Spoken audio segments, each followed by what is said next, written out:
உமக்கு மேல் ஒருவரும் இல்லையே, எல்லோருக்கும் மேலாக உயர்ந்தவர், உமக்கு மேல் ஒருவரும் இல்லையே. அல்லேலூயா அல்லேலூயா அல்லேலூயா ஆமென். எல்லாவற்றையும் நீக்கி விசாலத்திலே கொண்டு வந்த கர்த்தர் உண்டு. அதற்காக கர்த்தரை ஸ்தோத்தரிக்கலாம்.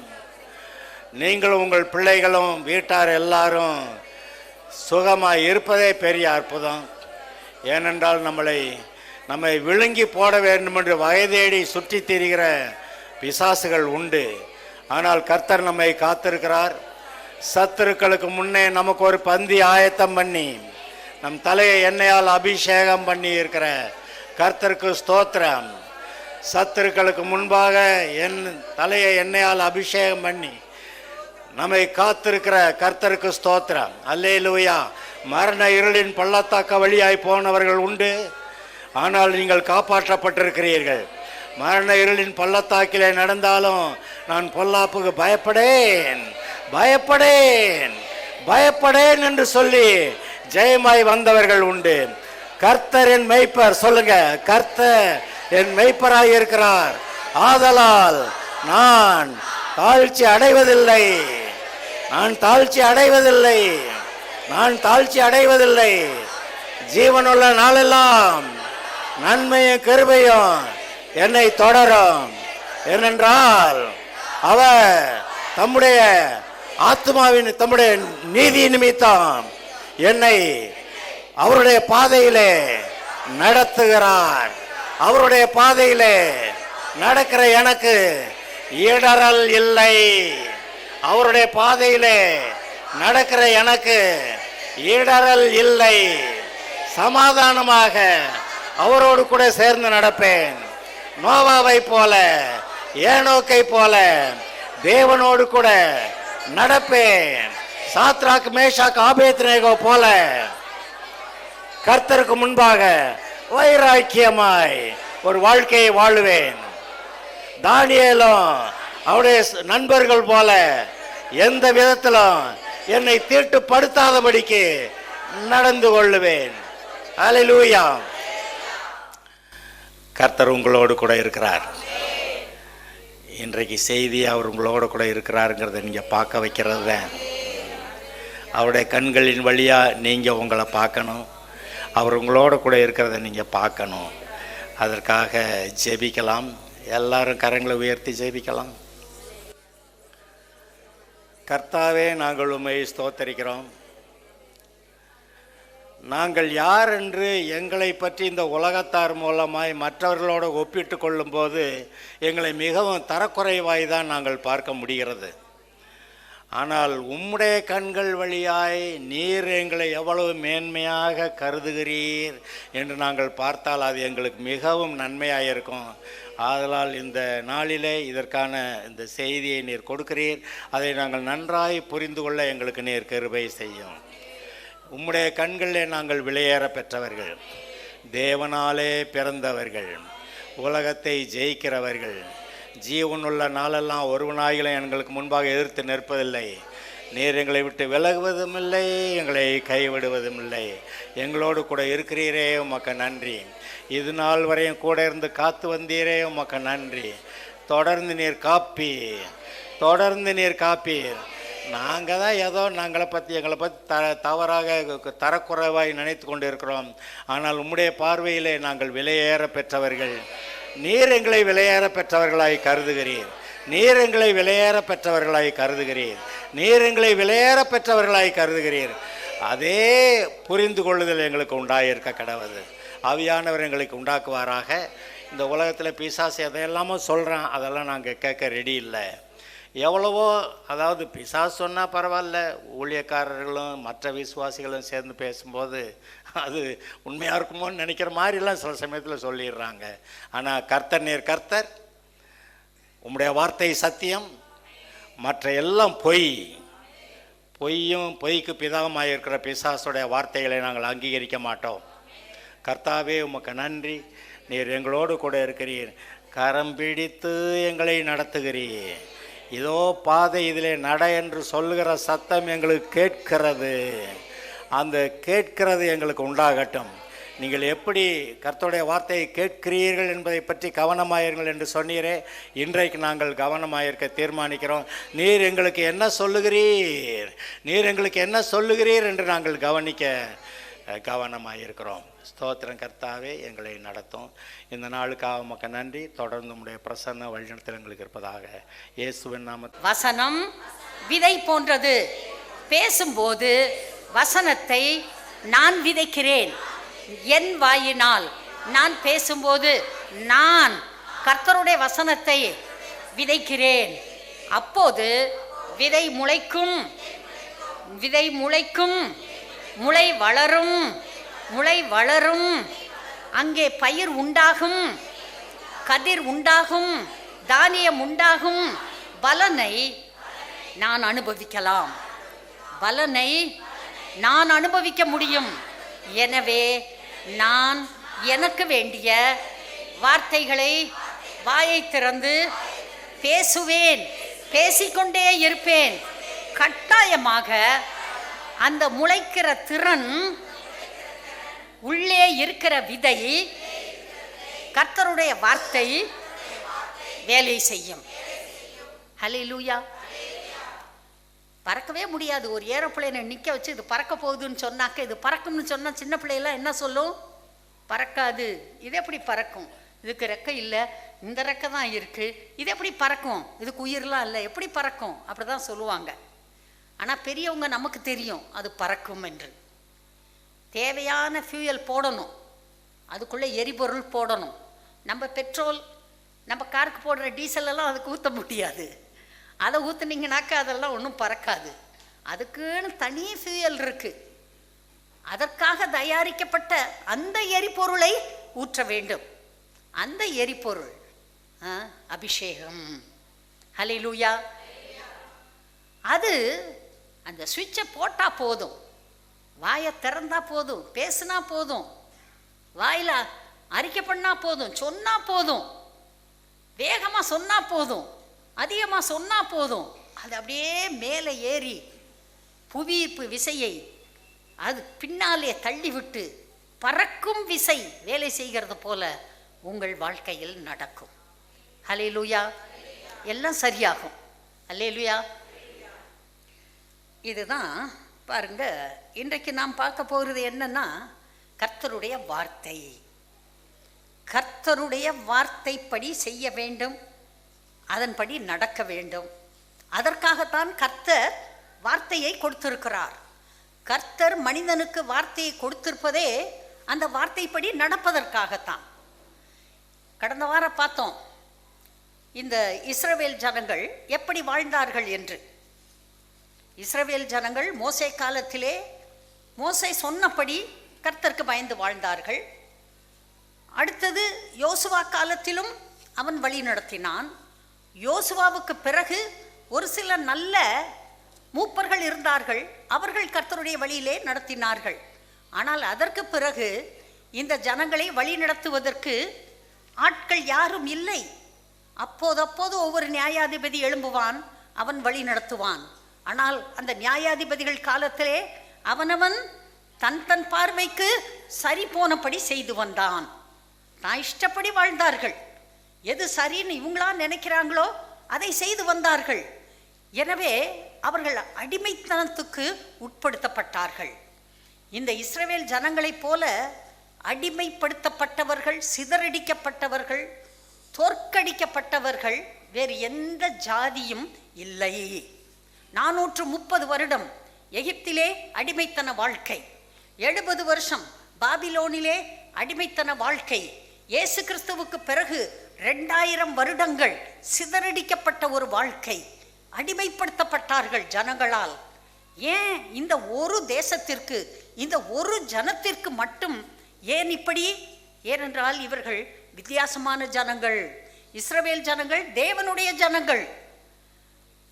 இஸ்ரவேல் தேசம் தேவனுடைய தேசம். கர்த்தர் சொல்லி இருந்தாரு, இது என் தேசம், என் தேசத்திலே என் ஜனங்களே உங்களை குடி வைக்கிறேன், நீங்கள் என் வார்த்தையை கேட்டு அதன்படி வாழ வேண்டும். நீங்கள் என் வார்த்தை கேட்டு அப்படி நடக்கும்போது தேசம் தன் பலனை உங்களுக்கு கொடுக்கும். ஆனால் என் வார்த்தைப்படி நீங்கள் நடக்காவிட்டால் இந்த தேசம் உங்களை கக்கி போடும். அதே போல தேசமே கக்கி போட்டு விட்டது. தேவனுடைய தேசத்திலே தேவனுடைய ஜனம் தேவனுடைய வார்த்தைப்படி வாழ வேண்டும். கர்த்தர் வார்த்தையை கொடுத்தார். நியாயப்பிரமாணம் இருந்தது. கர்த்தர் மோசேயிடம் அதை எழுத சொன்னார். அவன் எழுதினான். அவனுக்கு பின்பாக யோசுவா எழுதினான். அங்கே அது எல்லாம் அவர்களுக்கு இருக்கிறது. ஆனால் அவர்கள் அதன்படி வாழவில்லை. கர்த்தரே சொல்றாரு, இவ்வளவு நீதியான நியாயப்பிரமாணங்களை பெற்ற வேற பெரிய ஜாதி எது? வேற இந்த உலகத்துல யாருக்குமே இவ்வளவு நீதியான நியாயப்பிரமாணங்கள் இல்லை, உங்களுக்கு மட்டும்தான் இருக்கிறது. அல்லேலூயா. அந்த நியாயப்பிரமாணத்தின்படி நீங்கள் வாழ வேண்டும் என்று கர்த்தர் சொன்னார்.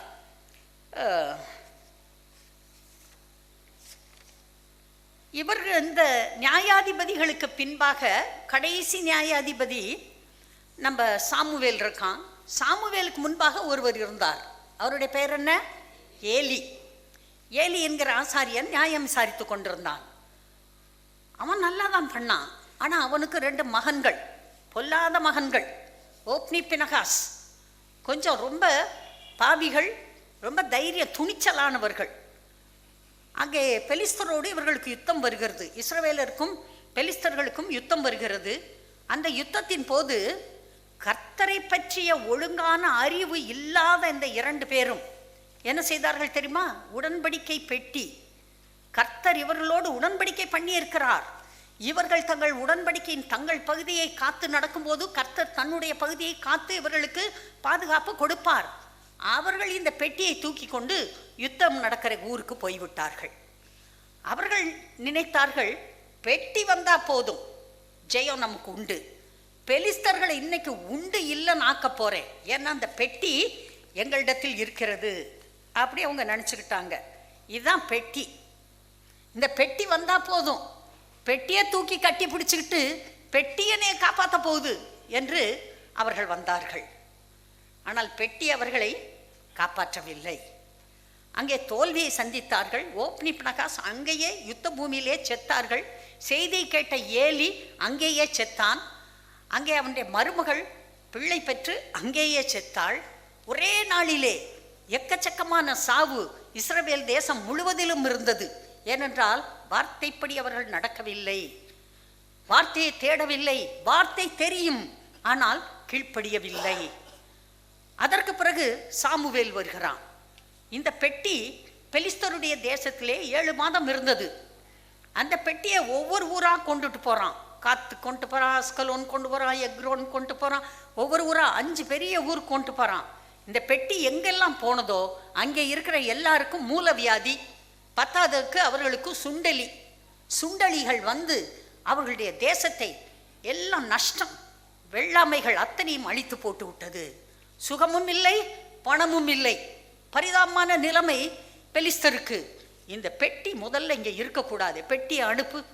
பக்கத்து ஊருக்கு அனுப்புகிறான். எல்லாரும் சொல்கிறாங்க, ஐயோ இந்த பெட்டி வருது, போச்சு, எங்களுக்கு மூலவியாதி வந்துடும், சுண்டலி வந்துடும். எல்லாரும் மீட்டிங் போட்டு பேசுகிறாங்க. இந்த பாருங்க, இந்த பெட்டி நம்மக்கிட்ட இருக்கக்கூடாது, இது தேவாதி தேவனுடைய பெட்டி, இதை முதல்ல அனுப்பி விடுங்க. எல்லாருமா சேர்ந்து ஒரு வண்டியில் செஞ்சு பலியிட்டு இந்த ஊருக்கு ஒரு சுண்டலி, ஊருக்கு ஒரு மூலவியாதி மாதிரி பொண்ணில் செஞ்சு அந்த உருப்படிகள் எல்லாத்தையும் வச்சாங்க. எல்லாத்தையும் அனுப்பி விட்டாங்க. மாட்டு வண்டியை கிளப்பிட வேண்டியது மாடாக பார்த்து போய்க்கட்டும். அது சரி, 6 அறிவு இல்லாத மாடு அதான் கண்டுபிடிச்சி போகணும். கடவுளை, யார் கடவுள், அவர் ஊர் எது, அவர் தேசம் எது, அதான் போகணும். எல்லாம் கையை கட்டிட்டு பார்க்குறாங்க. நேராக கிளம்புச்சு இந்த மாட்டு வண்டி. மாடு ஓடுது நேராக இஸ்ரவேல் தேசத்துக்கு போகுது. போய் பெத்சிமேஷ்ன்ற ஊரில் வந்து ஒருத்தன் களத்தில் வந்து நின்றுச்சு. பெட்டி வந்ததை பார்த்தன ஊரில் இருக்கவங்களுக்கெல்லாம் ஒரே சந்தோஷம். கர்த்தர் வந்து விட்டார், உடன்படிக்கை பெட்டி வந்து விட்டது, கர்த்தர் நம்மோடு உடன்படிக்கை பண்ணி இருக்கிறார், நமக்கு விடுதலை வரப்போகிறது. எல்லாரும் சந்தோஷமாக பெட்டியை இறக்கி வைத்தார்கள். வச்ச வேகத்தில் என்ன பண்ணாங்க, ஏண்டா உள்ளே என்ன இருக்குன்னு பார்க்கலாமா, திறந்தான், பார்த்தான், அடி வாங்கினான். 50,000க்கு மேலே ஜனங்கள் ஒரே நேரத்திலே செத்து போனார்கள். ஏன்? கர்த்தருடைய காரியங்கள் கர்த்தர் சொல்லுகிற முறைப்படி நடத்தப்பட வேண்டும். God's things should be done in God's way, not in your way, not according to your convenience. No, இது வசதியா இருக்கு இப்படி செஞ்சுக்கலாம். நோ, கர்த்தர் என்ன சொல்லியிருக்காரோ அப்படிதான். அந்த ஊர்க்காரெல்லாம் பார்த்து அழுகிறான். பெத்சிபேஷில் இருக்க வேண்டாம், பெட்டி தூக்கு பெட்டிய அனுப்பு அடுத்த ஊருக்கு. பெட்டி கீரியாத் யாரீமுக்கு போகிறது. அங்கே பெட்டி 20 வருடம் இருந்தது.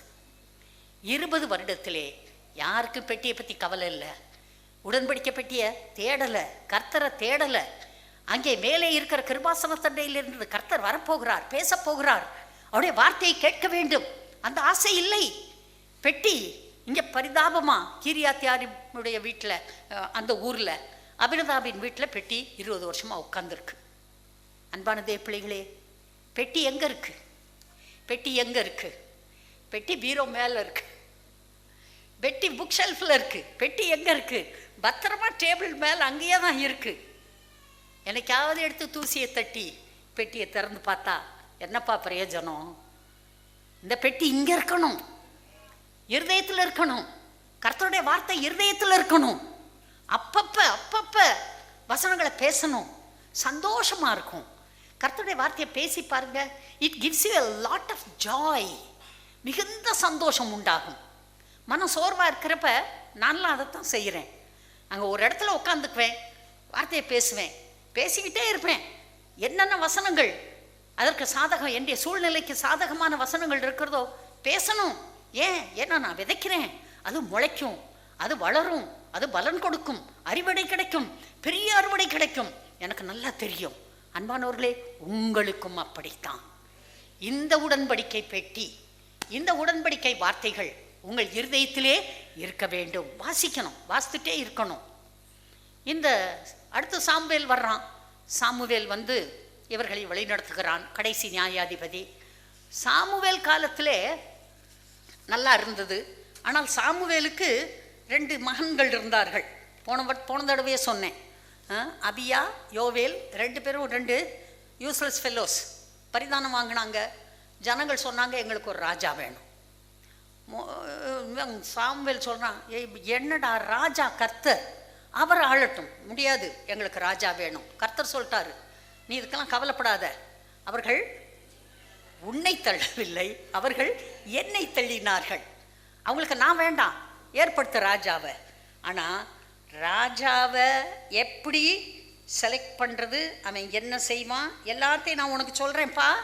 கர்த்தர் சாமுவேலுக்கு சொல்கிறாரு, ராஜா என்ன செய்வான்னு நான் உனக்கு சொல்கிறேன், நீ என்ன செய்யி, அதெல்லாத்தையும் எழுது. ஒரு பேப்பர் தனியாக எழுது, ஒரு தனி புஸ்தகம் போடு. ராஜா என்ன செய்வான்றக்கு தனி புஸ்தகம் தெரியுமா, எழுதி அதை அங்கே பத்திரமா வையி. அதன்படி தான் எல்லாம் நடக்கும் என்று கர்த்தர் சொல்லிவிட்டார். எடுக்கலாம். 1 சாமுவேல் 8ஆம் அதிகாரம்.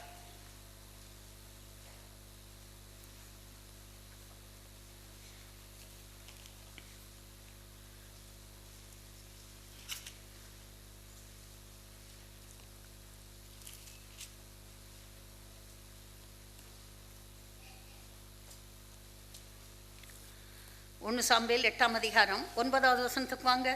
இப்போதும் அவர்கள் சொல்லை கேள், ஆனாலும் உன் அபிப்பிராயத்தை காட்டும்படி அவர்களை ஆளும் ராஜாவின் காரியம் இன்னது என்று அவர்களுக்கு திட சாட்சியாய் தெரியப்படுத்தி என்றார். அப்பொழுது சாமுவேல் ஒரு ராஜா வேண்டும் என்று தன்னிடத்தில் கேட்ட ஜனங்களுக்கு கர்த்தருடைய வார்த்தைகளை எல்லாம் சொல்லி, உங்களை ஆளும் ராஜாவின் காரியம் என்னவென்றால், தன் ரதத்திற்கு முன் ஓடும்படி அவன் உங்கள் குமாரரை எடுத்து தன் ரத சாரதிகளாகவும் தன் குதிரை வீரராகவும் வைத்துக் கொள்வான். 1000 பேருக்கும் 50 பேருக்கும் தலைவராகவும், தன் நிலத்தை உழுகிறவர்களாகவும், தன் விளைச்சலை அறுக்கிறவர்களாகவும், தன் யுத்த ஆயுதங்களையும் தன் ரதங்களின் பனி முட்டுகளையும் பண்ணுகிறவர்களாகவும் அவர்களை வைத்துக் கொள்வான். உங்கள் குமாரத்திகளை பரிமள தைலம் செய்கிறவர்களாகவும், சமையல் பண்ணுகிறவர்களாகவும், அப்பம் சுடுகிறவர்களாகவும் வைத்துக் கொள்ளுவான். உங்கள் வயல்களிலும் உங்கள் திராட்சை தோட்டங்களிலும் உங்கள் ஒலிவ தோப்புகளிலும் நல்லவைகளை எடுத்துக்கொண்டு தன் ஊழியக்காரருக்கு கொடுப்பான். உங்கள் தானியத்திலும் உங்கள் திராட்சை பலனிலும் தசம பாகம் வாங்கி தன் பிரதானிகளுக்கும் தன் சேவகர்களுக்கும் கொடுப்பான். உங்கள் வேலைக்காரரையும் உங்கள் வேலைக்காரிகளையும் உங்களில் திறமையான வாலிபரையும் உங்கள் கழுதைகளையும் எடுத்து தன்னுடைய வேலைக்கு வைத்துக் கொள்ளுவான். உங்கள் ஆடுகளிலே 10 1 எடுத்துக்கொள்ளுவான். நீங்கள் அவனுக்கு வேலையாட்கள் ஆவீர்கள். நீங்கள் தெரிந்து கொண்ட உங்கள் ராஜாவின் நிமித்தம் அந்நாளிலே முறையிடுவீர்கள். ஆனாலும் கர்த்தர் அந்நாளிலே உங்களுக்கு செவி கொடுக்க மாட்டார் என்றான். ஜனங்கள் சாமுவேலின் சொல்லை கேட்க மனதில்லாமல், அப்படியல்ல, எங்களுக்கு ஒரு ராஜா இருக்கத்தான் வேண்டும், சகல ஜாதிகளையும் போல நாங்களும் இருப்போம், எங்கள் ராஜா எங்களை நியாயம் விசாரித்து எங்களுக்கு முன்பாக புறப்பட்டு எங்கள் யுத்தங்களை நடத்த வேண்டும் என்றார்கள்.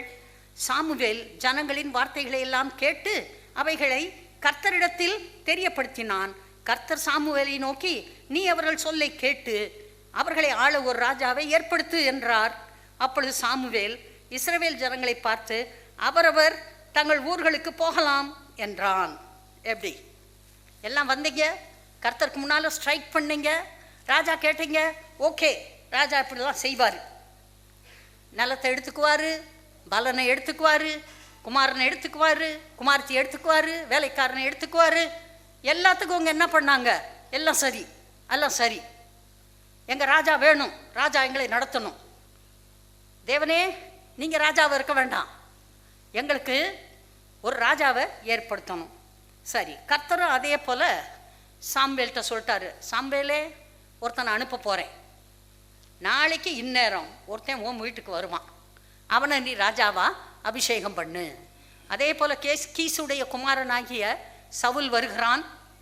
அவனை பார்த்தீங்கன்னா எல்லாரும் இஸ்ரவேல் தேசத்தில் இருந்த எல்லாரும் அவனுடைய தோளுக்கு கீழே இருந்தாங்களாம்.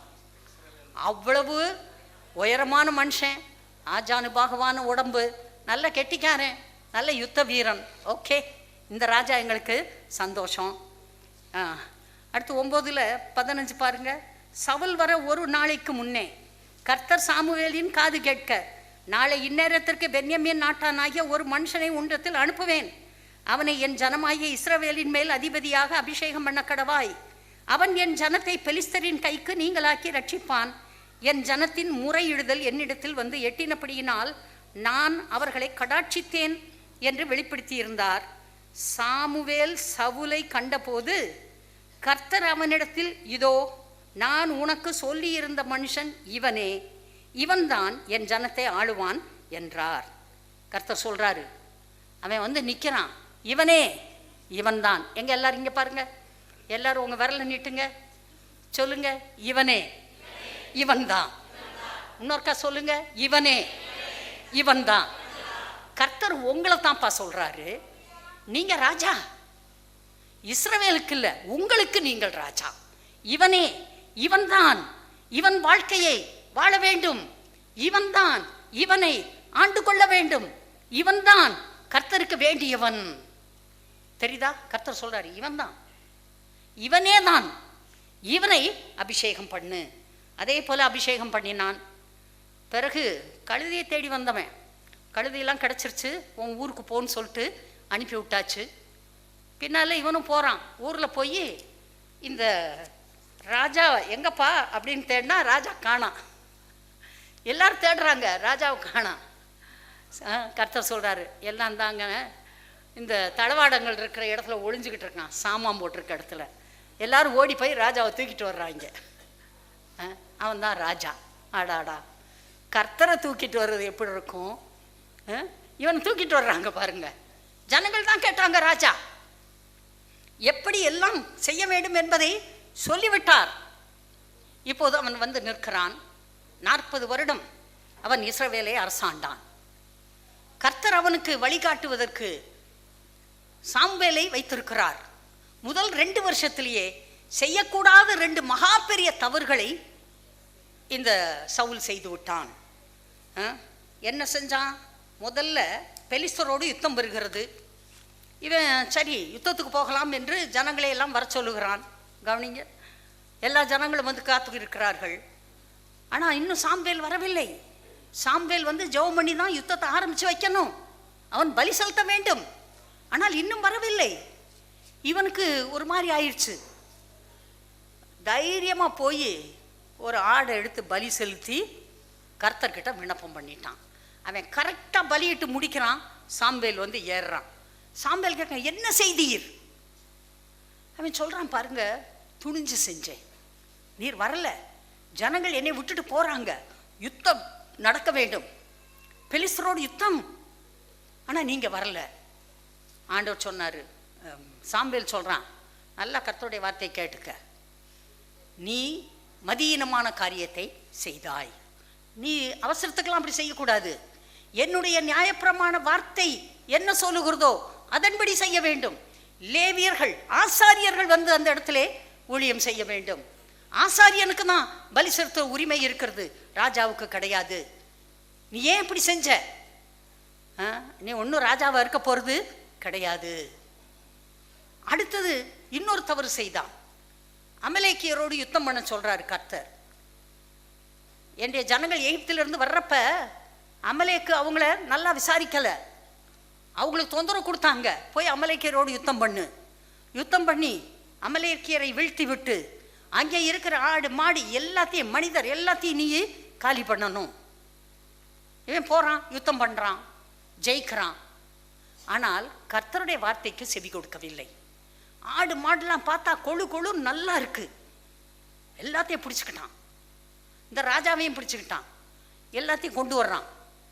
சாம்பேல பார்த்தோன்னு சொல்றான், நான் ஜெயிச்சுட்டேன், ஜனங்களுக்கு பெரிய விடுதலை, அமலேக்கு தோற்று போனான். அமலேக்கு தோற்றதெல்லாம் இருக்கட்டும், நீ என்ன செஞ்ச? கர்த்தர் சொன்ன மாதிரி செஞ்சையா? நியாயப்பிரமாண வார்த்தையின்படி செய்தாயா? கர்த்தருடைய வார்த்தைக்கு செவி கொடுத்தாயா? கீழ்ப்படிந்தாயா?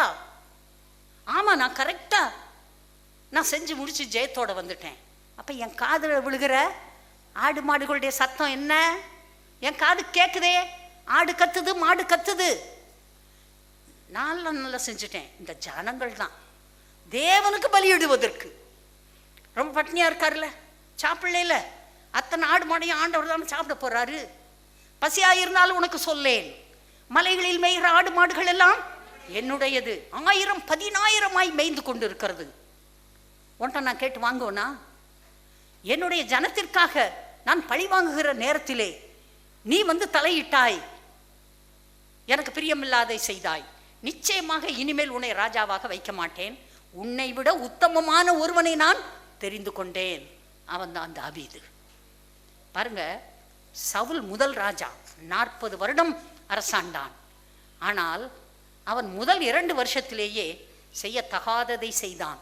அது மட்டுமல்ல, எத்தனையோ காரியங்களை தவறாகவே செய்து கொண்டு வந்தான். கர்த்தர் மோசே கிட்ட சொன்னாரு, மோசே, இந்த நியாயப்பிரமாண புஸ்தகம் ரொம்ப முக்கியமான புஸ்தகம், இதன்படி தான் எல்லா காரியத்தையும் செய்யணும். இந்த நியாயப்பிரமாண புஸ்தகத்தை உங்களில் நீங்கள் ஒரு காலத்தில் ராஜாவை ஏற்படுத்துகிறப்ப அந்த ராஜா தாங்கிட்ட வச்சிருக்கணும். கர்த்தர் சொன்னார். எடுக்கலாம், உபாகமம் 17ஆம் அதிகாரம் 18 வசனம். கர்த்தர் சொல்கிறாரு, நீ உனக்கு ராஜா வேண்டும் என்று நினைக்கும் போது உன் சகோதரருக்குள் ஒரு ராஜாவை தேர்ந்தெடுக்க வேண்டும், அந்நியன் உன்னை ஆளக்கூடாது. கர்த்தர் சொல்லியிருக்காரு, இஸ்ரவேல் தேசத்தில் இருக்க ஒருத்தன் தான் ராஜாவாக எடுக்கப்பட வேண்டும், அந்நியர்கள் ராஜாவாக ஏற்படுத்த கூடாது. அப்படி ஏற்படுத்தினால் அவன் அநேக குதிரைகளையும் புடவைகளையும் சம்பாதிப்பதற்காக எகிப்திற்கு போவான், உங்களையும் எகிப்திற்கு கொண்டு போவான். எகிப்தின் பாவ வாழ்க்கையை மீண்டும் நீங்கள் பிடித்து கொள்வீர்கள். அதனால ராஜா உங்களுக்குள்ளதான் இருக்க வேண்டும். அவன் தன் சிங்காசனத்தின் மேல் வீற்றிருக்கும் போது அவனுடைய இருதயம் அவன் சகோதரர் பேரில் மேட்டிமை கொள்ளாமலும் கற்பனையை விட்டு வலதுபுறம் இடதுபுறம் சாயாமலும் இந்த நியாயப்பிரமாணத்தின் எல்லா வார்த்தைகளையும் இந்த கட்டளைகளையும் கைக்கொண்டு இவைகளின்படி செய்வதற்காக தன் தேவனாகிய கர்த்தருக்கு பயந்திருக்கும்படி கற்றுக்கொள்ளும் பொருட்டு அவன் லேவியராகிய ஆசாரியரிடத்தில் இருக்கிற நியாயப்பிரமாண நூலை பார்த்து தனக்காக ஒரு பிரதியை எழுதி தன்னிடத்தில் வைத்து கொண்டு தன் ஜீவனுள்ள நாளெல்லாம் அதை வாசிக்க கடவன். இப்படி செய்வதினால் தானும் தன் குமாரரும் இஸ்ரவேலின் நடுவே தங்கள் ராஜ்யத்திலே நீடித்து வாழ்வார்கள். கர்த்தர் சொல்றாரு, இதை எழுது, தான் வீட்டில் வச்சுக்க, தினம் வாசி, அப்ப நீயும் உன் பிள்ளைகளும் நல்லா இருப்பாங்க. அன்பான தேவ பிள்ளைகளே, உங்களுடைய புத்தகம் உங்கள் கையில் இருக்கிறதா? வீட்டில் ஒவ்வொருத்தருக்கும் இந்த புத்தகம் தனித்தனி புத்தகம் இருக்க வேண்டும். அனுதினமும் வாசிக்க வேண்டும். நீங்கள் உங்கள் பிள்ளைகள் நீடித்து வாழ்வதற்கு இதுதான் புத்தகம், கர்த்தர் கொடுத்திருக்கிற புத்தகம். இந்த பிரதி உங்ககிட்ட இருக்கணும், உங்க வீட்டில் இருக்கணும். நீங்க வாசிக்கணும், இருதயத்தில் வைக்கணும், வாயில பேசணும். இந்த வார்த்தை உங்களுக்கு 100க்கு 100 வெற்றியை கொடுக்கக்கூடியது. அல்லேலூயா சொல்லலாம். 100க்கு 100 வெற்றி, 100க்கு 100 வெற்றி இந்த புத்தகம். ஆமா, கர்த்தர் வந்து பாருங்க, அதில் ரொம்ப பர்டிகுலரா இருக்காரு. அவன்கிட்ட சொல்லிட்டாரு. ஆனா கர்த்தர் இவ்வளவு சொன்னாரே, 40 வருஷம் ராஜாவாக இந்த மனுஷன் சவுல் ஏன் ஒரு பிரதியை எழுதி வாங்கவில்லை? ஏன் அதை வாசிக்கவில்லை? ஏன் அதன்படி வாழவில்லை? கழுதையை தேடினவனுக்கு கர்த்தர் கொடுத்த பெரிய ராஜ பதவியை ஏன் மதிக்கவில்லை? அவ்வளவு ஞானியாயிவே பாருங்க. தேச ஜனங்கள் கஷ்டத்தை அனுபவிக்கிறார்கள். இந்த மனிதன் அவனுடைய வாழ்க்கையிலே நடந்த காரியங்களை லிஸ்ட் எடுத்து வச்சிங்கன்னா படு பயங்கரமான ஒரு மனிதனாக இருந்திருக்கிறான்.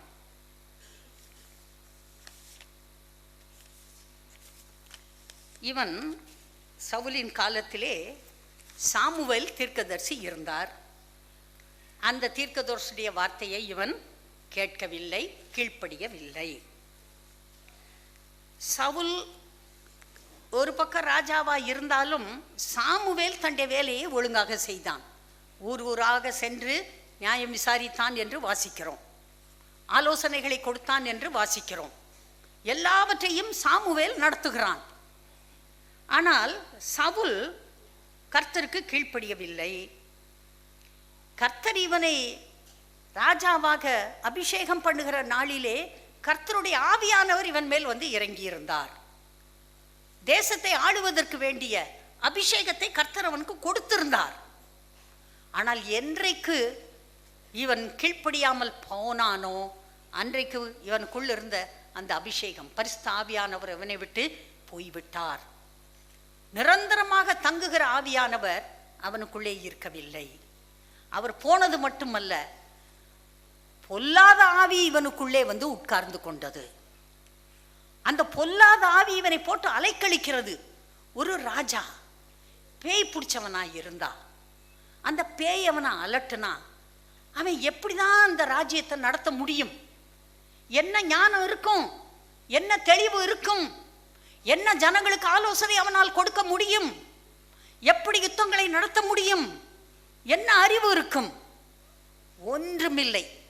வெறும் ஆளா, அபிஷேகம் இல்லாத ஆளாக, இப்போது அசுத்த ஆவி பிடித்தவனாக ராஜா மாறிவிட்டான். இந்த உடன்படிக்கை பெட்டி கீரியாத் யாரீமில் இருக்கிறது. ஆனால் சவுல் அதை தேடவில்லை, கடவுளை தேடவில்லை, பெட்டியை கொண்டு வரவில்லை, பஸ்காவை ஆசரிக்கவில்லை, கூடார பண்டிகையை ஆசரிக்கவில்லை, தாழ்மைப்படுத்துகிற அந்த பண்டிகையை ஆசரிக்கவில்லை, அரிப்பின் பண்டிகையை ஆசரிக்கவில்லை. கர்த்தர் அவர்களுக்கு பண்டிகைகளை கொடுத்திருந்தார். எதையும் சவுல் செய்ததாக அங்கே ரெக்கார்டு இல்லை. அவன்கிட்ட புக்கு இல்லை, அவனுக்கு அறிவு இல்லை. அவன் தன் சுய விருப்பத்தின்படி செய்து கொண்டிருக்கிறான். கர்த்தர் இவனை தள்ளிட்டு சாமுவேலை அனுப்பி தாவீதை அபிஷேகம் பண்ணுகிறார். அவன் ரொம்ப சின்ன வயசுலயே அபிஷேகத்தை பெற்றுக்கொண்டான். ஆனால் அவனுக்கு ட்ரைனிங் வேணும்ல. அவனுக்கு ட்ரைனிங் கொடுக்கறதுக்காக அவனை அரண்மனைக்கு அனுப்புகிறார் கர்த்தர். கர்த்தர் தான் அனுப்புகிறார். அவன் அங்கே வந்து இந்த ராஜாவுக்கு ஆயுததாரி, அவனுடைய ஆயுதங்களை தூக்கிட்டு போக வேண்டிய ஆளு. அவன் வந்து வேலை செய்கிறான். ஆனால் இந்த சவுல் கர்த்தரால் அபிஷேகம் பண்ணப்பட்ட தாவீதை ஏற்றுக்கொள்ளவில்லை. இவனை கொல்லுவதற்கு அலைகிறான். இவனுக்கு பயந்து கொண்டு அவன் வனாந்தரங்களிலும் மலைகளிலும் காடுகளிலும் குகைகளிலும் போய் ஒளிந்து கொண்டு கிடக்கிறான். தேவன் ஏற்படுத்திய தலைமையை ஏற்றுக்கொள்ளுகிற மனநிலை சவுலுக்கு இல்லை. அது மட்டும் இல்ல, கர்த்தருடைய ஆசாரியர்கள் 85 பேர் இந்த தாவீதுக்கு சாப்பிட்றதுக்கு அப்பம் கொடுத்தான் என்பதற்காக, இவன் கொலை செய்த அந்த பெரிய கோலியாத்துடைய பட்டயத்தை அவனுக்கு கொடுத்தான் என்பதற்காக அந்த ஆசாரியனையும் அவனோடு சேர்ந்த மற்ற ஆசாரியர்களையும், ஆசாரியர்களுடைய பட்டணத்திற்குள்ளே போய் 85 ஆசாரியர்கள், அவர்கள் மனைவிகள், அவர்கள் பிள்ளைகள், அவர்கள் ஆடுகள், மாடுகள், கழுதைகள் எல்லாவற்றையும் சங்காரம் பண்ணினான். என்ன ஒரு ராஜா! கர்த்தருடைய வார்த்தைக்கு கீழ்ப்படியாத ராஜா. எல்லாரையும், தேவனுடைய ஆசாரியர்களை இந்த சவுல் கொன்று போட்டான். தன்னுடைய மகனாகிய யோனத்தான் நல்ல புத்தி அப்பாவுக்கு சொல்றான். மகனை கொல்றதுக்கு ஈட்டியை எறிகிறான். மகனையே கொன்னுருவானா? அவனை ராஜாவாக்க துடிக்கிறான். ஆனா அறிவு இல்லை, அவன் மேலே ஈட்டியை எறிகிறான். அது மட்டும் இல்ல, அவனை அவதூறாக பேசுகிறான். இரண்டகமும் மாறுபாடும் உள்ளவளின் மகனே. எப்படி பாருங்க, அம்மாவை சொல்லி பிள்ளைய திட்டான். அப்ப மனைவிக்கும் ஒரு மதிப்பு இல்லை, மகனுக்கும் மதிப்பு இல்லை, தேசத்திற்கும் மதிப்பு இல்லை, கடவுளுக்கே மதிப்பு இல்லை. அப்படிப்பட்ட மூடனாக சவுல் இருந்தான். பொறாமையும் போட்டியும் வஞ்சகமும் நிறைந்தவனாயிருந்தான். தாவீதுக்கு துரோகம் பண்ணினான். தாவீதுக்கு தன் மகளாகிய மேராவை திருமணம் செய்து கொடுப்பேன் என்று சொல்லிவிட்டு அதற்கு முன்பாக அவளை பிடித்து வேறொருவனுக்கு திருமணம் செய்து வைத்து விட்டான். குடும்பத்திலையும் உண்மை இல்லாதவன். அடுத்து இன்னொரு மகளாகிய மீகாள் இந்த தாவீதை லவ் பண்றா பாருங்க. அவளை சரி, ரொம்ப நல்லது, இவளை வச்சு அவனை வீழ்த்தணும். எப்படி? மகளை வச்சு மருமகனை வீழ்த்தணும். எவனாவது இப்படி செய்வானா? மருமகன் எவ்வளவு முக்கியம்! அல்லேலூயா, ஸ்தோத்திரம். மருமகன் முக்கியமா, முக்கியம் இல்லையா? எல்லாரும் சொல்லுங்க, இன்னும் சத்தமா சொல்லுங்க. உங்கள் வீட்டில் இருக்கிற உங்கள் மருமகனை, உங்கள் வீட்டில் இருக்கிற உங்கள் மருமகளை எப்படி நடத்துகிறீர்கள்? கர்த்தர் பார்க்கிறார். மதிக்கிறீங்களா?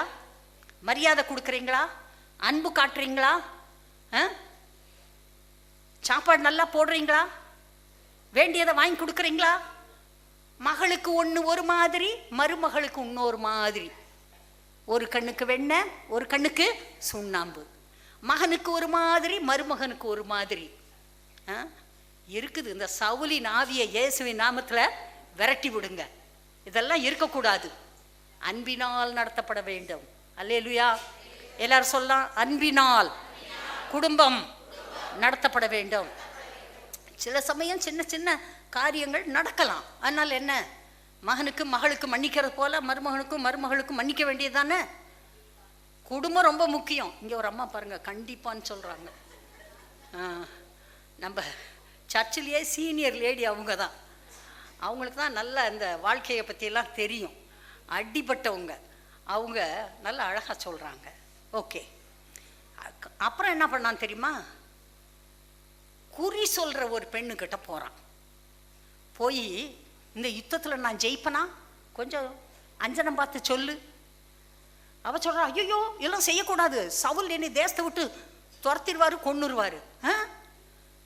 சாமி மேலே சத்தியம், நீ எனக்கு அஞ்சனம் பார்க்கறதுனால சவுல் உன்னைய கொல்ல மாட்டான். அந்தம்மா அஞ்சனம் பார்த்த உடனே கத்துது, ஐயோ நீ தான் சவுலாச்சுதே, ஏன்டா என்கிட்ட போய் சொன்ன? அவன் சொல்கிறான், நீ இந்த செத்து போன சாம்பேலை எழுப்பு. என்னமோ சாம்பேலுடைய ஆவி இந்த அஞ்சனக்காரி கையில் இருக்கிற மாதிரி. அவன் போய் பரதீசில் உட்காந்துருக்கான். உடனே ஒரு பிசாசு வேஷம் போட்டுக்கிட்டு வருது. யார் மாதிரி? சாம்பேல் மாதிரி. அது நல்லா அந்த ஷாலை போட்டுட்டு வந்து எந்திரிச்சு நிற்கிது. என்ன பார்க்குறான்னு இவன் கேட்குறான். தேவர்கள் பூமியிலிருந்து, பூமியின் ஆழத்திலிருந்து எழும்பி வருகிறதை பார்க்கிறேன். பேய் அப்படி வஞ்சிக்குது. இவனும் நம்பிக்கிட்டான். நம்பிக்கிட்டு அதில் கேட்டான். என்ன கேட்டான்? இந்த யுத்தத்தில் ஜெயிப்பனா? டே, நாளைக்கு நீயும் உன் மகனும் என் கூட இருப்பீங்க. நல்ல ஜோசியம் சொல்லிடுச்சு. ஜோசியக்காரன்ட்ட போகிற பழக்கம் இருக்கா? அஞ்சனம் பார்க்குற பழக்கம் இருக்கா? கைரேகை பார்க்குற பழக்கம் இருக்கா? இருக்கா? ஹலோ, இருக்கிறவங்களாம் கை தூக்குங்க. ஒருத்தர் கை தூக்கல. ஸ்தோத்திரம். செய்யக்கூடாது. கர்த்தர் சொல்லியிருக்காரு, அஞ்சனம் பார்க்காத, குறி கேட்காத, ஜோசியம் பார்க்காத. என்னமோ ஒன்று எழுதுவாங்களே, ஆதாரா? ஜாதகம். அதை நம்பாதீங்க, இதை நம்புங்க. ஹல்லேலூயா. கர்த்தர் உங்களை நன்றாக நடத்துவார். கடைசியில் அவன் செத்து போனான். அரகர உயிரா இருக்கு. ஒரு கத்தியை நட்டு அது மேலே குப்புற விழுந்து தற்கொலை பண்ண போகிறான். தற்கொலையும் அவனுக்கு செஞ்சுக்க முடியல சரியா. உயிர் அங்கே போகுது, போக மாட்டேங்குது. கடைசியில் அங்கேருந்து ஒரு அமலேக்கியன் வர்றான், என்னை கொன்று போடுறா. பிழைக்க மாட்டேன்னு நினச்சிட்டு அதே மாதிரி அவனை கொன்று போட்டு அவனுடைய தலைமுடி அஸ்த கடகம் எடுத்துக்கிட்டு நேராக ஓடுறான் பாருங்க. யாருக்கிட்ட? தாவீதுக்கிட்ட. தாவீது தான் அடுத்த ராஜா. அன்பானவர்களே, இயேசுராஜா உங்களை ஆளட்டும். பரலோக பிரமாணங்கள் உங்கள் பிரமாணங்களாக இருக்கட்டும். பரிசுத்த ஆவியானவர் உங்களுக்கு ஆலோசனை கொடுக்கட்டும். உங்கள் வாழ்க்கையை நீங்கள் ஆண்டு கொள்ளுங்கள். வீட்டில் இருக்கிற தகப்பன், வீட்டில் இருக்கிற கணவன், நீங்கள் தேவனை தேட வேண்டும். நீங்கள் தான் ராஜா உங்கள் குடும்பத்துக்கு. ஒவ்வொருவரும் தனக்குத்தானே ராஜா. குடும்பத்துக்கு கணவன் ராஜா. ராஜா பைபிள் தெரியுமா? இதை படிக்கணும் ராஜா. இதன்படி குடும்பத்தை நடத்த வேண்டும். நிச்சயமாக 100க்கு 100 உங்களுக்கு வெற்றியுள்ள வாழ்க்கை இந்த பூமியிலே இருக்கிறது. முடிவிலே பரலோகம் இருக்கிறது. Hallelujah. Okay, God bless you. 10 மணிக்கு ஆரம்பிக்கிறது. இன்னைக்கு வராதவங்க அல்லது தெரியாதவங்களுக்கு கூடுமானா சொல்லுங்க. அப்புறம் இன்றைக்கு நம்ம சர்ச் கேலண்டர் அடுத்த, அதாவது 1ஆம் தேதி தான் வருது. இன்றைக்கு நம்ம மியூசிஷியன் அகிலன், அவர் ஒரு என்ஜினியர், நிறைய வீடுகள் கட்டியிருக்கிறாரு. அவரை கர்த்தர் ஆசீர்வதிக்கிறாரு. அவர் உங்கள் எல்லாருக்கும் ஆளுக்கு ஒரு கேலண்டர் கொடுக்கணும்னு ஆசைப்பட்டார். சர்வீஸ் முடிகிறப்ப கேலண்டர் கொடுப்பாரு, வாங்கிக்கங்க. ஓகே, யூத் மீட்டிங் இன்னைக்கு வழக்கம் போல் இருக்கா? இல்லை, சரி, யூத் மீட்டிங் கட்டு. சரி, இந்த வாரத்துக்கு மட்டும் யூத் மீட்டிங் இல்லை, அடுத்த வாரம் பார்த்துக்கலாம். ஆராதனை முடிஞ்சவுடனே நீங்கள் போகலாம். 10-15 ஆயிடுச்சா? ஓகே, ஆனால் உங்களுக்கு டைம் முடிச்சிருவேன் நான். வாத்தியார்களுக்கு ஒரு ஸ்பெஷாலிட்டி இருக்குது. ஒரு நாளைக்கு பேசணும்னாலும் பேசுவாங்க, 1 மணி நேரத்தில் பேசணுனாலும் பேசுவாங்க, 5 நிமிஷத்தில் பேசணுனாலும் பேசுவாங்க. அதை சொல்லி முடிச்சிருவாங்க. ஓகே, இன்றைக்கு நான் ஏற்கனவே அறிவித்தது போல இன்றைக்கு செய்தியே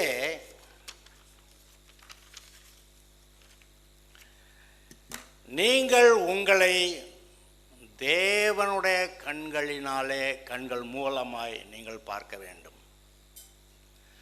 அது ஒன்று தான் சரியாக இருக்கும். இன்றைக்கு உலகத்தில் உலக மக்கள் அவங்க பிசாசு போதித்த, பிசாசு ஆசை காட்டிய அந்த பாவத்திலே வாழுகிறபடியாலே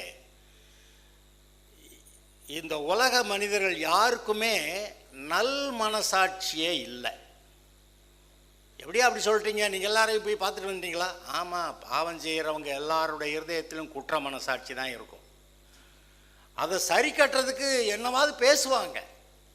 அல்ல, நான் ஒருத்தருக்கு ஒன்றும் கேடு செய்யலை, நம்ம பாவிதானேன்னு சொல்லி ரட்சிப்பு பற்றி சொல்ல போனால் நான் ஒருத்தருக்கு ஒரு கேடும் செய்யலைங்க அப்படிம்பாங்க. நீ யாருக்கு என்னமோ கேடு செஞ்சியோ இல்லையோ, நீ சாதாரணமாக நல்ல மனுஷனாக இருந்தால் கூட நீ பாவிதான்னு பைபிள் சொல்லுது. ஏன்னா பிறந்தது ஆதாமுடைய பிள்ளையா. ஆதாம் பாவியானா அவன் பிள்ளையா பாவி, அவன் தலைமுறை எல்லாரும் பாவி.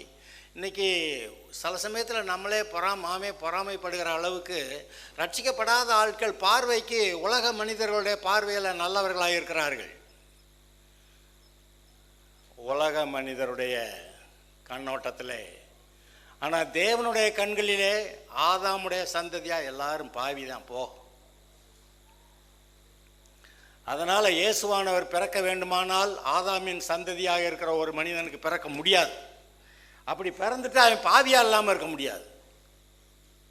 அதனால தான் கர்த்தர் ஆரம்பத்திலே சொன்னார், ஸ்திரீயின் வித்தா ஒருவர் வருவாருடா, அவர் உன் தலையை நசுக்குவார்டா அப்படின்னார். ஆனால் எந்த மனுஷனும் பூமியில் நீதிமான் அல்ல. அப்படி இருக்கும்போது அவர்களை நமக்கு ஒரு மாடலாக வச்சு நம்ம வாழ முடியாது. நமக்கு மாடல் கர்த்தராகிய இயேசு கிறிஸ்து மட்டுமே. ஒருவேளை நல்ல போதகர்கள் இருக்கிறாங்க, நானும் சொல்லுவேன், நம்ம பவுல் சொன்ன மாதிரி நியாயப்பிரமாணத்தினாலே குற்றஞ்சாட்டப்படாதவன் அப்படின்னு சொல்லுவான். நம்ம அதெல்லாம் கிடக்கட்டும், நாம் இப்போக்கு வசனத்தின்படி நடக்கணும்னாவது நான் சொல்லுவேன். வார்த்தையை பிடிக்கணும், வார்த்தையின்படி நிற்கணும். ஒருவன் சொல் தவறாதவனானால், ஆமாம், அதுக்கு எல்லா விதத்தில் நானும் முயற்சி செய்கிறேன், வேலையை பார்க்குறேன். ஆனாலும் கூட நமக்கு மாடல் கர்த்தர் ஒருவரே, இயேசு கிறிஸ்து ஒருவரே நம்முடைய மாடல். எந்த மனிதனையும் நம்ப வேண்டான்றார். நாசியிலே சுவாசமுள்ள மனுஷனை நம்புவதற்கு அவன் ஏமாத்துறான்.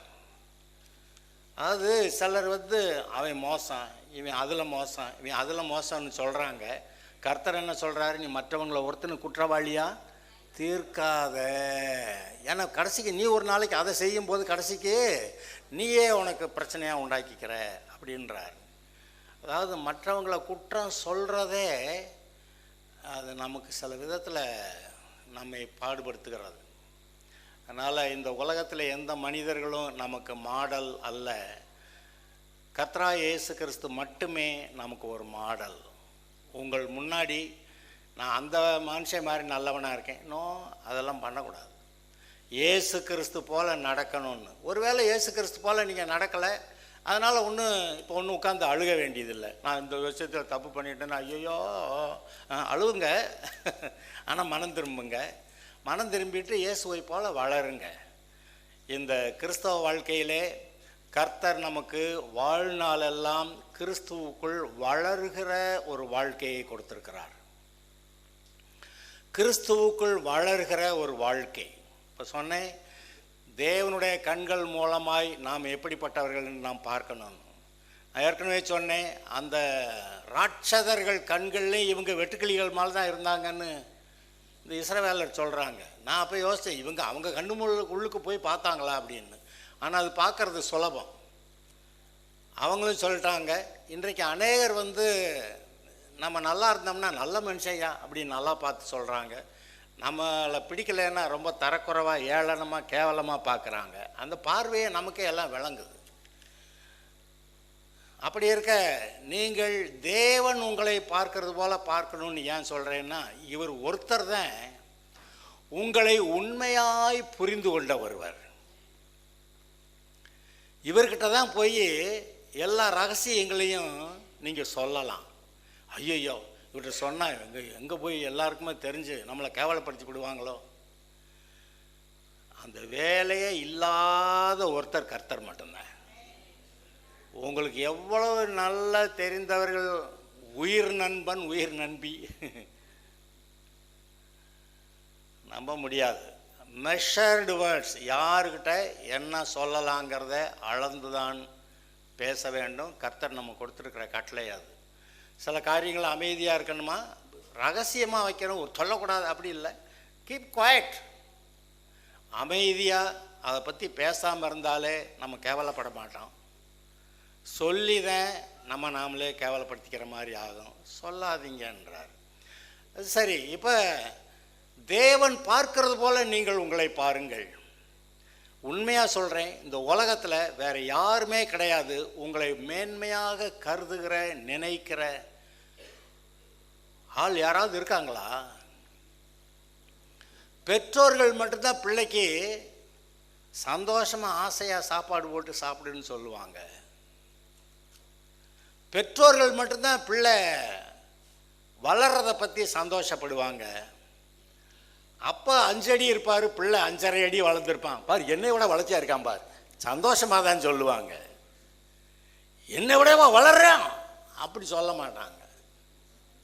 ஆனால் இந்த உலகத்தில் இப்போ இந்த சவுலை பற்றி சொன்னிச்சே, இஸ்ரவேல் புத்திரர், சமஸ்த இஸ்ரவேல் புத்திரரும் இவனுடைய தோளுக்கு கீழே தான் இருந்தாங்களாம். இவனை சரீர அளவில் ஒரு மனுஷனை ராஜாவாக்கி காட்டி அவன் எப்படி கட்டுப்பானான்னு இப்போ தான் பார்த்தோமா. ஆனால் ஆவிக்குரிய ரீதியில் தாவீது எவ்வளவு இருதயத்துக்கு ஏற்றவன்னு சொல்லி அவன் வாழ்க்கையும் கர்த்தர் நம்ம முன்னாடி நிறுத்தி இருக்கிறார்.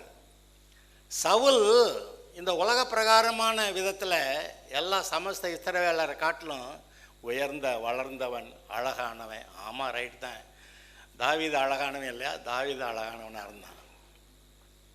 ஆனால் அவனுடைய இருதயம் கர்த்தர் அவனை எப்போ அபிஷேகம் பண்ணாருன்னு போட்டிருக்கு.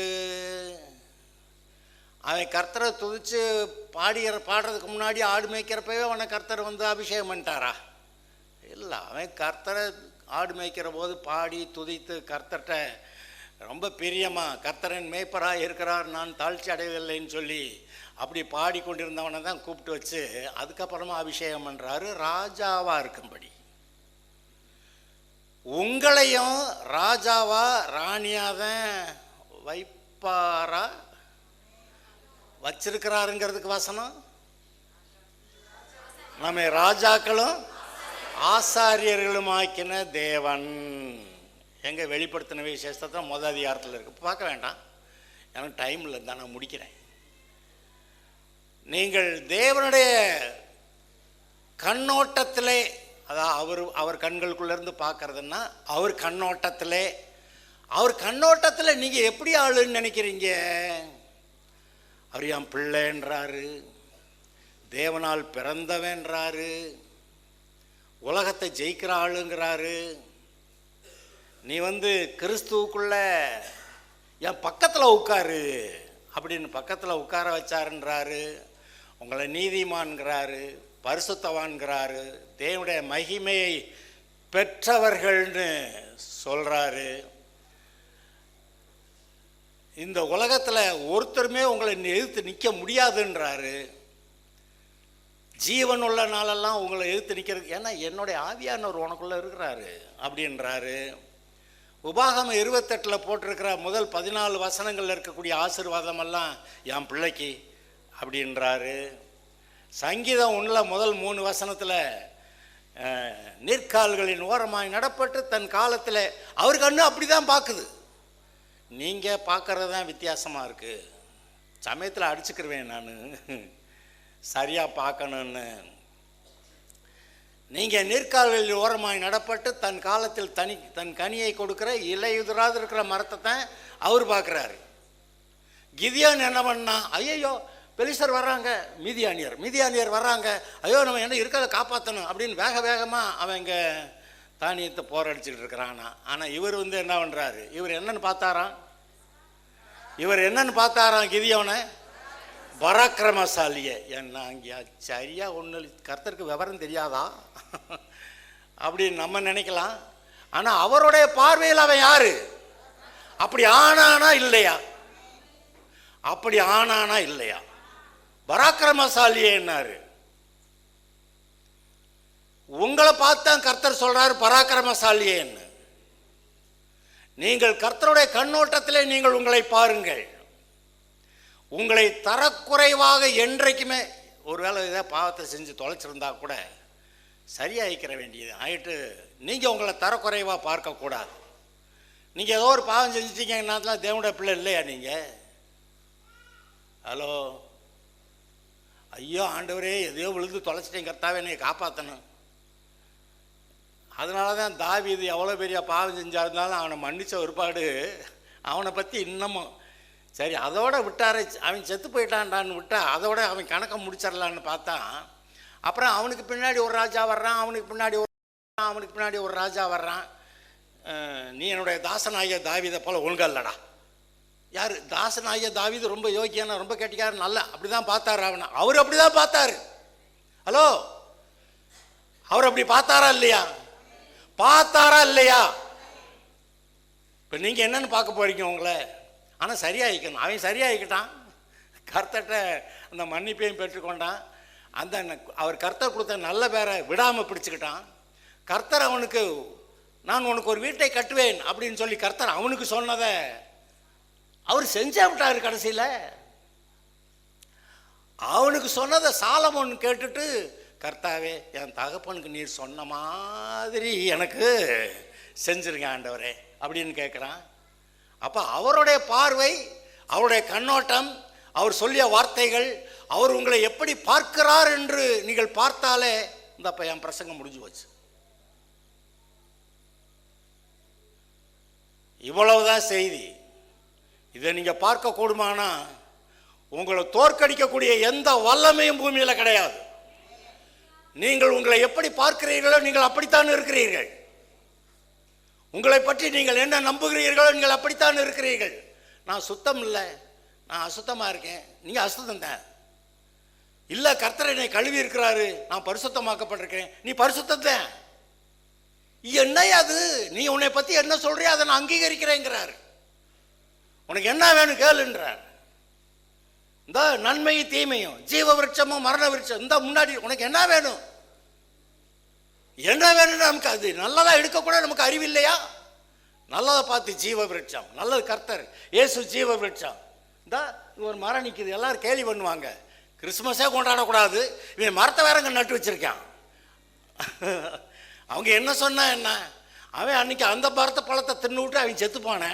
நான் ஜீவ விருட்சம் இயேசுக்கு ஒப்பா, அது கிறிஸ்மஸுக்கு இயேசு பிறந்தாருன்னு அந்த மரத்தை கொண்டு வந்து இங்கே வச்சுக்கிட்டு இயேசு பிறந்தாருடா படா அப்படி சொல்லிட்டு எனக்கு ஜீவ விருட்சம் இயேசு மூலமா நான் ஏதாவது கதை சொல்லுவேன். அவன் ஒன்று சொல்லுவேன், நான் ஒன்று சொல்லுவேன். போட்டிக்குதான். யார் ஜெயிக்கிறது? கர்த்தர் யார் கூட இருக்கிறாரோ அவங்க ஜெயிப்பாங்க, நீங்க ஜெயிப்பீங்க. நீங்க கர்த்தர் பக்கம் சொல்ல வாருமாண்டவரே வாருமாண்டவரே வாருமாண்டவரே வாருமாண்டவரேன்னு பாட்டு கூட அப்படி ஒன்று இருக்குது. அதை கேட்டேன் ஒரு நாள், எனக்கு ஏன்டா இந்த மாதிரி பாடிட்டு கிடக்காங்க அப்படின்னு யோசித்தேன். அவரை ஏன் வாரும் வாரு, அவர் தான் ஏற்கனவே வந்திருக்காரு. இப்போ நீ போய் அவர்கிட்ட உட்காந்துக்கிற வேண்டியதானே, நீ போய் அவர்கிட்ட உட்காந்து ஏய் ஏன்டா என்கிட்ட வந்தேன் நான் சொல்லுவார், என் பிள்ளை என்கிட்ட வந்திருக்குதுன்னு சந்தோஷப்படுவார். நீங்கள் போய் அவர்கிட்ட உட்காந்துட்டா அவர் போயிடுவாரா? யாரு எத்தனாகிய யாரு யாக்கோபு என்னை ஆசீர்வதிக்காம போகவே கூடாது பார்த்துக்க. எங்க அதுக்கு ஒரு தைரியம் வேணுமா வேண்டாமா? அதுக்கு ஒரு தைரியம் வேணுமா வேண்டாமா?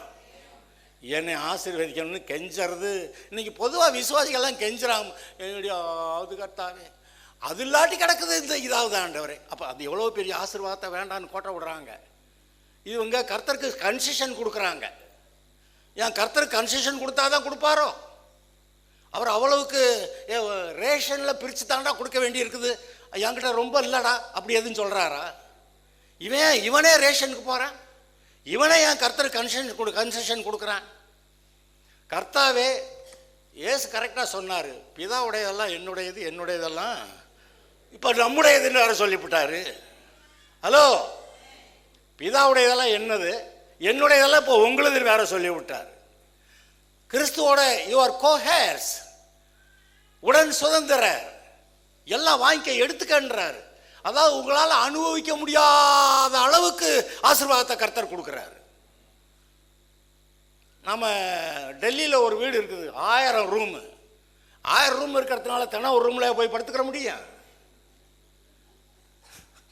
அதெல்லாம் முடியாது. எந்த ரூமில் பழகணுமோ அந்த ரூமுக்குள்ளே போனாதான். நான் ஊரெல்லாம் நாட்டெல்லாம் சுற்றின ஆளுகுதேன், எங்கேயெல்லாம் சுற்றி போட்டு நான் அமெரிக்கா போனேன், ஆமாம் இஸ்ரேல் போனேன், ஓகே, நாங்கள் பிரான்ஸ் போனோம், ஜெர்மனி எல்லாம் போனேன். ஆனால் அங்கே போனாக்கா எல்லா மனுஷர் ஓகே பை பை அப்படிதான். ஆனால் நம்ம வீட்டுக்கு வர நல்ல வேலை வீட்டுக்கு வந்தோம்டா. திருச்சிக்கு போனால் சென்னைக்கு போனால் கிட்டா போயிட்டு வர்ற வழியில் ரொம்ப எப்படி எப்படி எச்சரிக்கையாக இருக்கேன் பாருங்க. அங்கே திண்டுக்குள்ள நுழையிறப்ப வந்து சேர்ந்துட்டோம். இந்த இருதயமே கர்த்தர் நமக்குள்ளே உண்டாக்குனது. அது நீங்கள் எங்கே இருக்கணுமோ அங்கே இருந்தால் தான் உங்கள் இருதயம் உங்களை சமாதானமாக இருக்க விடும். இப்போ நான் சொல்கிறேன், கர்த்தருடைய கண்ணோட்டத்தில் நீங்கள் எப்படிப்பட்டவர்கள் நீங்கள் பார்க்க வரைக்கும் உங்களால் சமாதானமாக இருக்கவே முடியாது. It is impossible. கர்த்தர் உங்களை எதற்காக சிருஷ்டித்தாரோ,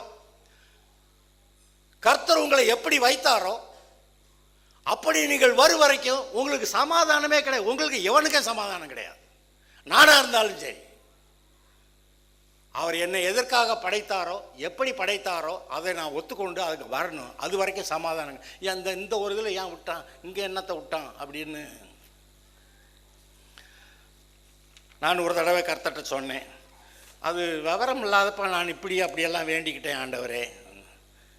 அப்புறம் சொல்லுவேன், இப்போ விவரம் நீங்கள் தான் கொடுத்தீங்க ஆண்டவரே, அப்புறம் இதை நான் சரியாக சொல்லிடட்டுமா ஆண்டவரே? அவர் நான் மாட்டேன் என்ன சொல்கிறாரு, நீர் மாட்டேன்னு சொல்ல மாட்டேங்கிறீ, நான் சரியாக சொல்லிக்கிறேன் ஆண்டவரே, நான் அதெல்லாம் வேண்டாம் இது வேண்டாம் எனக்கு இது கிடச்சா போதும் அப்படியெல்லாம் சொல்லி இருந்திருக்கேன். ஆனால் அதெல்லாம் தூக்கி எறிஞ்சிட்டு என் தேவன் என் பிதா எனக்கு நல்லவர், எல்லாத்தையும் எனக்காக கொடுக்குறீர் அப்படின்னு சொல்லி, நீர் நல்லவர், நான் லூசுத்தனமாக ஏதாவது பேசியிருக்கலாம், ஆனால் கர்த்தர் எனக்கு நல்லவர், நீர் எல்லாவற்றையும் எனக்கு கொடுக்குறீர், நீர் என்னை எப்படி உண்டாக்கினீரோ அதை ஏற்றுக்கொள்ளுகிறேன், அது உங்களுடைய கண்ணோட்டத்திலே எவ்வளோ மேன்மையாக என்னை கருதுகிறீரோ அதை நான் ஏற்றுக்கொள்ளுகிறேன். அதுதாங்க கர்த்தர் உங்கள் மேலே பிரியமாக இருக்கிறது. நீங்கள் உங்களை பாவின்னு சொல்லுங்கள், உங்கள் மேலே பிரியமாக இருக்காரான்னு பார்க்குறேன். பரிசுத்தம் இல்லைன்னு சொல்லுங்க, உங்கள் மேலே பிரியமாக இருக்காரான்னு பார்க்குறேன். ஆனால் இந்த நிறைய கிறிஸ்தவ உலகத்தில் எவ்வளவு கூட்டம் நான் பாவிங்கிறது, மிஞ்சி போனால் ரட்சிக்கப்பட்ட பாவிங்கிறது, அதுக்கு மேலே போனால் ரத்தத்தால் கழுவப்பட்ட அந்த பாவி ஏன் ஒட்டிக்கிட்டே வருது? அவர்களை பரிசுத்தவான் என்று சொல்லியிருக்க பைபிளில் ஏன் ரொம்ப மோசமான கேவலமான சபை கொரிந்து சபை தான். அதுக்கு எழுதுகிறப்ப பரிசுத்தவான்களே அப்படின்னு அங்கே எழுதப்பட்டிருக்கிறது. சரி, இப்போ எப்படியா இல்லை சேட்டை பண்ணி இருக்கிய, சரியாகு, என்னைய மாதிரி வா, நான் என்னைய மாதிரி தானே உன்னைய படைச்சேன், அப்படி ஆகுன்றாரு. அவர் அதை தான் பார்க்குறாரு. ராஜாக்கள் புஸ்தகத்தில் இவன் என்ன தப்பு பண்ணான்னெல்லாம் எழுதியிருக்கும். ஆனால் 4ஆம் புஸ்தகத்தில் பார்த்தீங்கன்னா இந்த ராஜாக்கள் பண்ண தப்பு ஒன்றுமே எழுதியிருக்காது. அது வேற என்னது இப்படி ஆச்சரியமாக இருக்குது அப்படின்னா, அது இவன் செஞ்ச தப்பெல்லாம் சேர்த்து வச்சு எழுதுனது ராஜாக்கள், அவன் வரலாறு. அந்த 4ஆம் புஸ்தகம் அவர் எழுதின வரலாறு. அவர் இவன் செஞ்ச பாவத்தெல்லாம் சொல்ல மாட்டேங்கிறாரு. நல்ல மனுஷனாக ரட்சிக்கப்பட்டவனாக இருந்து அவனை பற்றி எழுதுகிறப்ப அவனுடைய தப்பான ஒரு காரியமும் எழுத மாட்டார் அவர். உங்களுக்கு சொல்கிறேன், நீங்கள் மனம் திரும்பி கர்த்தர்ட்ட இருக்கீங்களா, உங்களை பற்றி தப்பான காரியத்தை பூரா எல்லாத்தையும் கழிச்சு விட்டார். அதெல்லாம் இப்போ இல்லை, அவர் அதை பார்க்கல, அதை நினையாமலும் இருப்பேன்கிறாரு. கர்த்தருடைய கண்கள் மூலமாய் நீங்கள் யார் என்று உங்களை பாருங்கள், நீங்கள் உங்கள் மனசு உங்களை திருப்திப்படுத்தும், நீங்கள் உங்கள் மனசு விசாலமாகும். கர்த்தருக்கு நன்றி நன்றி நன்றி நன்றி சொல்வதே உங்களுடைய பெரிய வேலையாக இருக்கும். வருகிற வருஷத்தில் நன்றியும் துதியும் பெருக போகிறது. நான் யோசிச்சுக்கிட்டு இருக்கிறேன், இந்த அடுத்த ஒரு வாரம் கழித்து ஒவ்வொரு நாளும் காலையில் 11 மணிலேருந்து 1 மணி வரைக்கும் யார் வந்தாலும் வராட்டியும் இங்கே உட்காந்து நான் பாட போகிறேன். யார் வந்தாலும் வராட்டி எல்லாருக்கும் வேலை இருக்கு, போகணும், வேலைக்கு போகிறவங்க போங்க, அங்கே சும்மா ஊர் கதை பேசிக்கிட்டு இருக்கிறவங்க வாங்க அப்படி சொல்லிட்டு வர்றவங்களாம் என்னோட கூட சேர்ந்து பாடுங்க அப்படி சொல்ல போகிறேன். ஒரு வாரம் ஒரு வேலை ரொம்ப போனால் பொங்கலா அதெல்லாம் போட்டு முடியட்டும். அதுக்கப்புறம் டெய்லி காலையில் 11 மணிலேருந்து 1 மணி வரைக்கும் கர்த்தரை பாடுகிற வேற ஒருத்தர் வரல, நான் உட்காந்து பாடுவேன். ஓகே, வந்தவங்க எங்கே வந்து பாடுங்க, வராதவங்க வீட்டில் பாடுங்க. ஜெபம் பண்ணலாமா?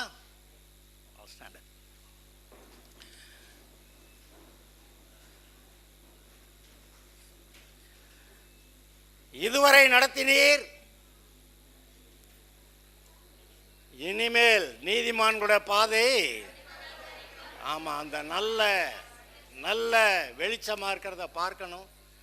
கடந்த காலத்தில் சந்தோஷமாக இருக்கிறதெல்லாம் ஞாபகம் இருக்கட்டும், ஆனால் வருத்தமாக இருக்கிறத நீங்களே மறந்துடுங்க. அதுக்காக தான் மறதின்னு ஒன்று கர்த்தர் கொடுத்துருக்கிறார். அல்லேலூயா. அந்த மறதி இல்லைன்னா நம்ம பாடு ரொம்ப கஷ்டங்க. அதான் ஞாபகம் வந்தா என்னத்துக்குடா நம்ம ஒரு ஆளா மறதியை கர்த்தரை தான் கொடுத்துருக்கிறார். அல்லேலூயா. இப்போ மறதிக்காகவும் நன்றி தானா? ஓகே. கர்த்தாவே, நாங்கள் உம்மை ஸ்தோத்திரிக்கிறோம். இந்த நாளுக்காக உமக்கு நன்றி. நீர் எங்களை எவ்வளவு மேன்மையாய் உண்டாக்கினீர். மனிதன் விழுந்து போனால் கூட அவன் மேன்மை, என்னை மாதிரி ஆள் அவனை எப்படி நான் விடுவேன்னு சொல்லிட்டு போய் உயிரையே கொடுத்து எங்களை காப்பாற்றி இருக்கிறீர். எங்களை இன்னும் மேன்மையாகவே பார்க்கிறீர். எங்களுடைய பழைய குறை குற்றங்களெல்லாம் நீர் நினைக்கிறதில்லை. அவைகளை நினையாமலும் இருப்பேன் என்று சொல்லி எங்களோடு கூட உண்மையாய் பிரியமாய் சந்தோஷமாய் பேசுகிற நீர் ஒருவரே கர்த்தர், நீர் ஒருவரே கர்த்தர், யெகோவா ஈரே. பர்வதத்தில் எனக்காக எல்லாம் பார்த்து கொள்ளப்படும், எனக்காக யாவையும் செய்து முடிக்கிற தேவன் கர்த்தாவே உமக்கு நன்றி. உடைய சமூகத்தில் எங்களை ஒப்புவித்திருக்கிறோம். இந்த வருஷத்தின் கடைசி ஞாயிறு நாங்கள் நீர் செய்த எல்லா நன்மைகளையும் நினைத்து உமக்கு நன்றி சொல்ல, நாங்கள் எல்லாம் செஞ்ச சேட்டையெல்லாம் நீங்கள் மன்னித்ததுனால அதுக்கு நன்றி சொல்ல, மன்னிப்புக்காக, மறுபடியும் எங்களை கழுவினதற்காக, மறுபடியும் எங்களை புதிதாக்கினதற்காக, மறுபடியும் இந்த வருஷத்தின் முடிவில் கூட எங்களை மறுபடியும் முழு உருவமாக எங்களை ஒரு குறைவும் இல்லாமல், ஒரு மனதில் வருத்தம் இல்லாமல், துக்கம் இல்லாமல், குற்ற மனசாட்சி இல்லாமல் எங்களை சரி பண்ணின கர்த்தருக்கு ஸ்தோத்திரம். அல்லேலூயா. கர்த்தாவே உமக்கு